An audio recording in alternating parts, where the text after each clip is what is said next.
Welcome to Follow Him Favorites. John and I are sharing a single story to go with each week's Come Follow Me lesson. John, we're in 1 Samuel 16:7. Do you remember this story? Oh, yeah. It's a great one. This is where Samuel, the prophet, is looking for the new king.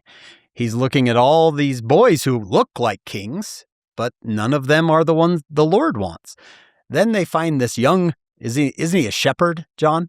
Yeah, he's out with the sheep. Oh, we got one more over there. Yeah, we didn't bring him up. He doesn't look the part.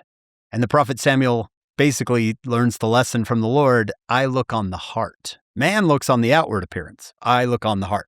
Okay, I want to tell you about a little 6-year-old boy that you would look at maybe a 6-year-old boy, John, and think that's not a person who's going to change lives, but he does.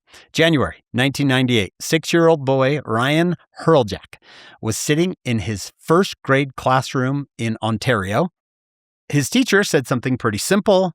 She said, there's people in Africa who are sick and dying because they don't have clean water.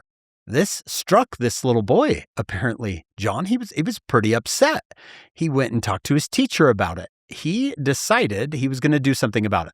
He thought it would take about $70 to drill a well. So he did extra chores and he saved up and got $70, and he was going to bring it to whoever. I don't know how he gets a hold of people who build wells. And they said, "Oh, I'm so sorry. The real cost is about $2,000. Now, John, I think he might say, well, that is way too big, way too much. Kind of like a David and Goliath too story. I think what the Lord sees in Ryan, he doesn't yet see in himself, but I guess he thought, why not me? So this little boy starts saving up his money and fundraising, and he built his first well in Uganda when he was 7.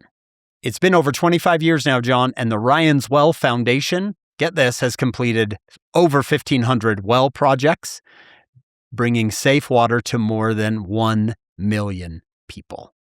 Wow. Just because a teacher said some people don't have water, and that struck something in his heart. His little heart said, I can do something about that.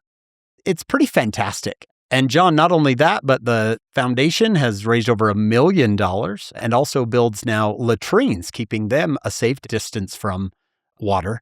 Pretty incredible story. You might look at that little boy and think, well, that's not the guy that's going to change 1 million lives and give them fresh water. So the question is what's happening in his heart.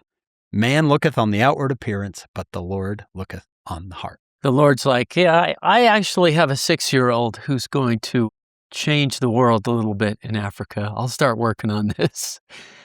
Over 1,500 wells. We do that. I know, John, you love the verse, let no man despise thy youth. That's kind of a similar verse. Don't let anybody think, well, you're young, you can't do anything. Yeah, exactly. And so many examples of those that are young. In fact, in the Old Testament, we looked at Samuel, who's only 10, and there are going to be more examples as we go through all of the standard works. The next time you see someone and you kind of discount them by their appearance, you might remember the Lord looks on the heart.